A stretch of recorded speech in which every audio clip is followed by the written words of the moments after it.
तुम्ही थंबनेल पाहिलाच असेल, थंबनेलला तुम्हाला दिसलं असेल की आपण उकळत्या पाण्यामध्ये रवा घातलेला आहे. नेमकं आज आपण रव्यापासून केलं आहे काय, त्यासाठी तुम्हाला व्हिडिओ अगदी शेवटपर्यंत पाहावा लागेल. तर इथे पहा, मी 1 कप भरून रवा घेतलेला आहे. या ठिकाणी मी बारीक रव्याचा वापर केलेला आहे आणि अर्धा कप या ठिकाणी मी पोहे घेतलेले आहेत. आपण जे कांदा पोहेला पोहे वापरतो ते पोहे या ठिकाणी मी वापरलेले आहे. एका साईडला इथे मी कढई गरम करून घेतलेली आहे. कढईमध्ये आपल्याला 1 ग्लास भरून पाणी घालायचं आहे. पाणी घातलं, पाण्याला उकळी आली की त्यानंतर त्यामध्ये आपल्याला पाव चमचा हळद घालायची आहे. त्यानंतर पाव चमचा मिरची पावडर घालायची आहे. चवीनुसार मीठ घालायचं आणि त्यामध्ये आपल्याला 1 चमचा तेल घालायचं आहे. तेल घातलं की व्यवस्थित आपल्याला हे मिक्स करून घ्यायचं आहे आणि पाण्याला अगदी व्यवस्थित आपल्याला उकळी घ्यायची आहे. तर इथे पाहू शकता तुम्ही, पाण्याला छान अशी उकळी आलेली आहे. उकळी आल्यानंतर आपण जो 1 कप भरून रवा घेतला होता तो रवा आपल्याला या पाण्यामध्ये घालायचा आहे आणि भरभर असा या रव्याला आपल्याला मिक्स करून घ्यायचा आहे. रवा मिक्स करत असताना त्यामध्ये आपल्याला पोहे घालायचे आहेत आणि दोन्हीसुद्धा अगदी आपल्याला व्यवस्थित मिक्स करून घ्यायचं आहे. तोपर्यंत तुम्ही माझा व्हिडिओ इथपर्यंत पाहिलाच आहे आणि तुम्हाला जर व्हिडिओ थोडा तरी आवडला असेल ना, तर आपल्या चॅनलला एक सबस्क्राईब नक्कीच करा.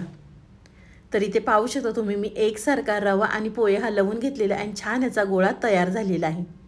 त्यानंतर आपल्याला एका ताटामध्ये हा रवा काढून घ्यायचा आहे आणि आपल्याला हा रवा थंड करून घ्यायचा आहे. आज आपण रव्यापासून आणि पोह्यापासून मस्त अशी नाश्त्याची रेसिपी पाहणार आहोत.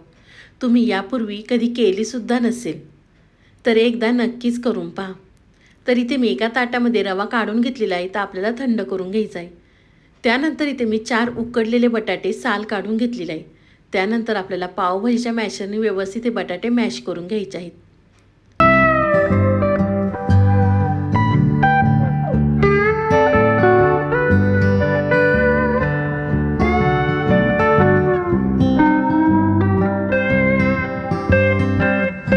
इथे मी एका साईडला पॅन गरम करून घेतलेला आहे, त्यामध्ये आपल्याला तेल घालायचं आहे.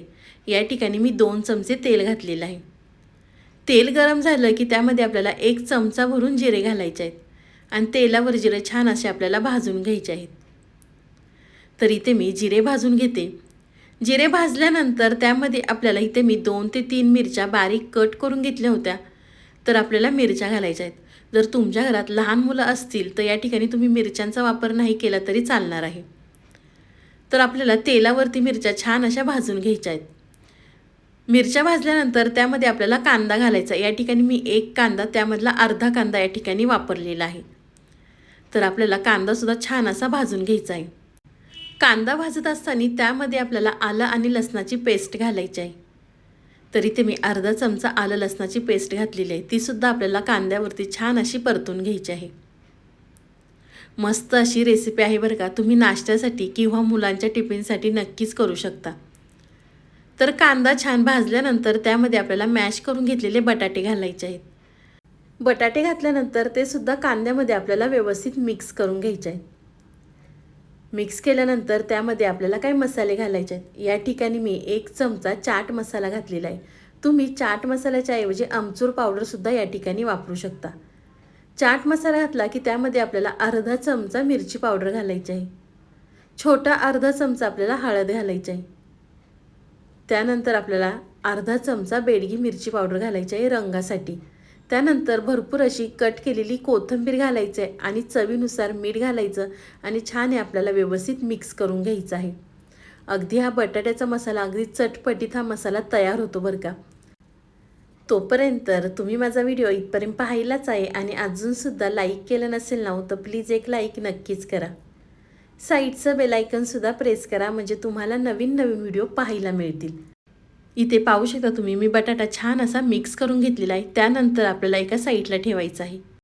तोपर्यंत रवासुद्धा थंड झालेला आहे. त्यामध्ये आपल्याला चिरलेली कोथिंबीर घालायची आहे आणि आपल्याला हा गोळा हाताने मळून घ्यायचा आहे. तर इथे पाहू शकता मी गोळा मळून घेतलेला आहे. छान असा सॉफ्ट हा गोळा तयार झालेला आहे. त्यानंतर आपल्याला त्याचे छोटे छोटे गोळे तयार करून घ्यायचे आहेत. अगदी व्हिडिओमध्ये दाखवते त्या पद्धतीने करून घ्या. तर चला, इथे मी गोळे तयार करून घेते. तुम्ही जर पाहुणे आल्यावर ही रेसिपी केली ना, तर पाहुणे तुम्हाला नक्कीच रेसिपी विचारल्याशिवाय राहणार नाही. एवढी मस्त चवीची ही रेसिपी तयार होते. तर चला, इथे पाहू शकता तुम्ही, मी गोळे तयार करून घेतलेले आहे. तर इथे मी 6 ते 7 गोळे तयार झालेले आहेत. तर गोळे तयार झाल्यानंतर आपल्याला एक गोळा त्यामधला घ्यायचा आहे आणि अगदी आपण पुरणासाठी पुरण भरण्यासाठी वाटी करतो त्या पद्धतीने आपल्याला इथे वाटी करून घ्यायची आहे. नेहमीचाच उपमा खाऊन जर कंटाळला असाल ना तर ही रेसिपी एकदा नक्कीच करून पहा. तुम्ही बाहेरचे समोसा कचोरीसुद्धा विसरून जाल. तर इथे पाहू शकता छान अशी मी वाटी तयार करून घेतलेली आहे. त्यानंतर आपण तो चटपटीत बटाट्याचा मसाला तयार केलेला आहे ना तो आपल्याला त्यामध्ये घालायचा आहे. तर इथे मी 1 चमचा भरून बटाट्याचा मसाला घातलेला आहे आणि छान असा आपल्याला हा पॅक करून घ्यायचा आहे.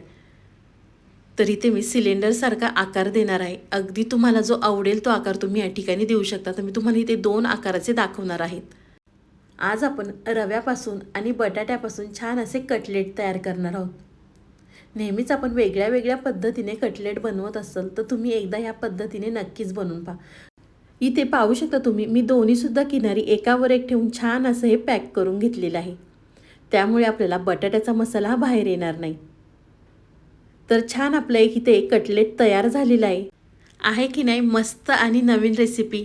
आज मी तुम्हाला रव्यापासून मस्त अशी एक रेसिपी दाखवलेली आहे.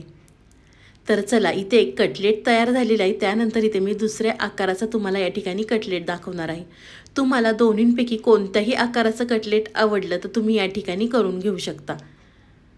तर त्यानंतर त्याच पद्धतीने इथे मी वाटी करून घेतलेली आहे आणि आपल्याला या ठिकाणी बटाटा वडा करतो त्या पद्धतीने आपल्याला इथे आकार द्यायचा आहे. तर चला इथे मी दुसरंसुद्धा कटलेट तयार करून घेते. तुम्हाला जर मुलांच्या टिफिनसाठी हे कटलेट द्यायचे असेल तर तुम्ही आदल्या दिवशी संध्याकाळीसुद्धा करून फ्रीजमध्ये ठेवू शकता. तळायच्या वेळेस 5 ते 10 मिनटं आपल्याला फ्रीजच्या बाहेर ठेवायचं आणि त्यानंतर आपल्याला तळायचे. छान अगदी क्रिस्पी हे कटलेट तयार होतात. तर इथे पाहू शकता मी कटलेट तयार करून घेतलेले आहेत. कटलेट तयार झाल्यानंतर एका साईडला इथे मी ब्रेड स्क्रम करून घेतलेला आहे. त्यामध्ये आपल्याला कटलेट छान असे घोळून घ्यायचे आहेत आणि थोडेशा हाताने आपल्याला प्रेस करायचे आहेत. त्यामुळे कटलेटला हा ब्रेड अगदी छान व्यवस्थित लागेल. अगदी व्हिडिओमध्ये दाखवते त्या पद्धतीने करा. तर चला इथे मी सगळे कटलेट ब्रेडमध्ये छान असे घोळून घेते. आपण या ठिकाणी ब्रेड वापरलेला आहे ना तुम्ही या ठिकाणी शेवयासुद्धा वापरू शकता. आपण ज्या खिरीला शेवया वापरतो ना त्या तुम्ही या ठिकाणी वापरू शकता. तर कटलेट ब्रेडमध्ये छान घोळल्यानंतर एका साईडला इथं मी तेल गरम करून घेतलेलं आहे. तेल आपल्याला कडकडीत गरम करायचं आहे. त्यानंतर आपल्याला हे कटलेट तेलामध्ये सोडायचे आहे आणि दोन्ही साईडनी गोल्डन होईपर्यंत छान असे तळून घ्यायचे आहेत. तर तेलामध्ये कटलेट सोडल्यानंतर लगेच आपल्याला झारा लावायचा नाही. 2 मिनटं तेलामध्ये छान आपल्याला व्यवस्थित तळून घ्यायचे आहेत. तर इथे पाहू शकता मस्त असे गोल्डन रंगापर्यंत मी तळून घेतलेले आहेत. मस्त एक क्रिस्पी कटलेट आपले तळलेले आहेत. तर पाहू शकता रंगसुद्धा खूप सुंदर आलेला आहे. तर चला एका साईडला या ठिकाणी मी कटलेट काढून घेते आणि अशाच पद्धतीने इथे मी दुसरेसुद्धा कटलेट तळून घेणार आहे.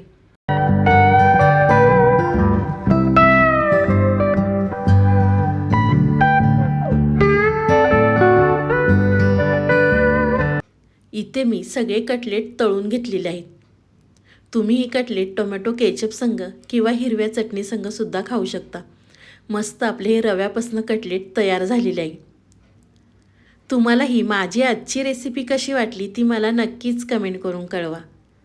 व्हिडिओ आवडला तर व्हिडिओला लाईक, कमेंट, सबस्क्राईब करायला विसरू नका. तुम्ही माझा व्हिडिओ कोणत्या शहरातनं पाहता ते सुद्धा मला कमेंट करून नक्कीच कळवा.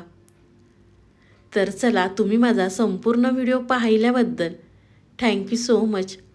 मी आशा करते की तुम्हाला माझा व्हिडिओ खूप आवडला असेल ना तर व्हिडिओ शेअर करायला विसरू नका. तर चला पुन्हा भेटूया असाच एक छानसा व्हिडिओ घेऊन. तोपर्यंत बाय.